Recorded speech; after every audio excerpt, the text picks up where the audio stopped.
Hello everybody. How are you all doing? Welcome back. It's me, Karen Maloney. I am an inside out coach helping you with mindset, spirituality and self-worth. Inside first, outside follows.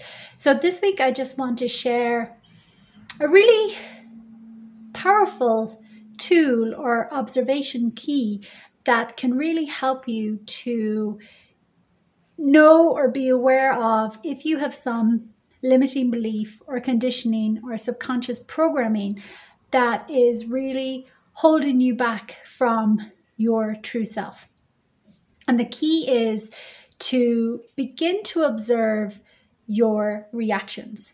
So how you are reacting to the world tells you, or can tell you, if you're willing to be curious, a whole lot about your internal state. Because again, our internal state determines our outer world. So it's like our outer world is a projection of what's going on inside of us, and how we perceive things and how we interpret things is based off of what is going on inside of us. So if we begin to get curious and begin to observe our reactions to any situation, to any person, to children, to animals, to a comment someone says, when you begin to get curious of your reactions, you can really learn a whole lot about what are the inner dialogues or inner workings that are really like that, holding you down and making you feel shit or holding you back from your true self. So say if you react to something, whether it's reacting like flying off the handle, getting really angry or sad or disappointed or feeling not good enough or upset, whatever the reaction is, it really doesn't matter. But if we begin to look at the reaction, again, it's such an important tool. So if maybe there's a recurrent event, or maybe you always react to a particular person or a particular situation in a certain way. So if you next time in that moment begin to bring awareness to it, or if you can't do it in the moment afterwards, and see what were the thoughts you were thinking. So when you reacted, what were the thoughts that started going through your mind? Whether, nothing ever works out for me, this person's always really horrible, why do things never go my way? This is so annoying, I'm so mad, whatever it is.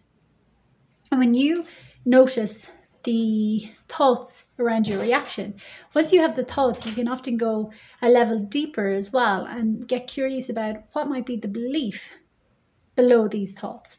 The belief that life is not supporting you, people are cruel, life is hard, whatever it is.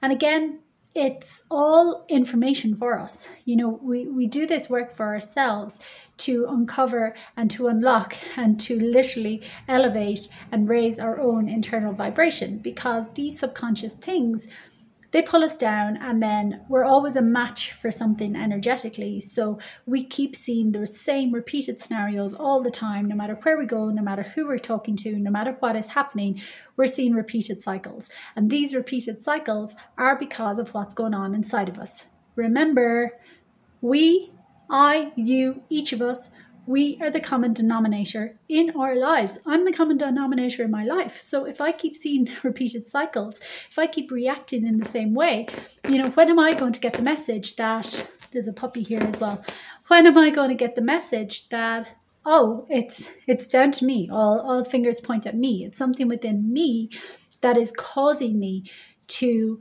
react in this way, that is causing me to interpret things this way, that is causing me to see these repeated patterns and perceive things in the same repeated way.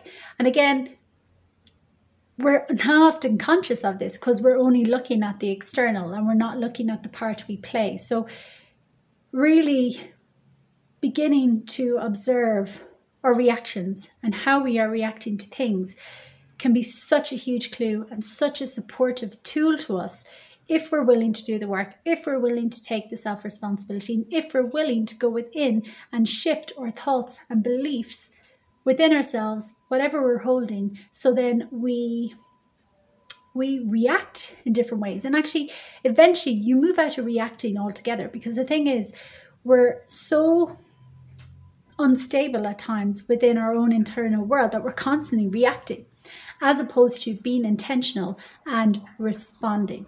And this is what happens when you begin to make this shift. You are more conscious, aware, alert, and in your power that you can choose to respond in how you wish to respond, whether that is by saying something or whether that's by saying nothing at all. But you are choosing your response as opposed to being reactive, flying off the handle, getting upset, whatever it is. So that's my invitation for you this week. It's just to get curious about your reactions. If you are reacting in and it doesn't have to be an extreme way, but in a repetitive way, get curious about it. Why are you reacting in that way? What is the part of you or the wound or the place in you that is sensitive, that it is touching, that old hidden belief or thoughts that is unhealed? Often it's shadow, again, it's subconscious, so we may not be automatically aware of it, but with curiosity, with beginning to observe and be open to looking at it, a lot can be revealed. So that's it for this week. Let me know how you get on. Let me know, are you surprised by how you're reacting all the time? Because again, we're so automatic at times. We fall so fast asleep that when we begin observing, we're like, holy shit, I am interacting and reacting in every single situation the same way. Or not. But often we can be surprised at how oblivious we've been to things and how automatic we've been reacting. So get curious, begin to observe, notice what you discover, and let me know how you get on. Bye.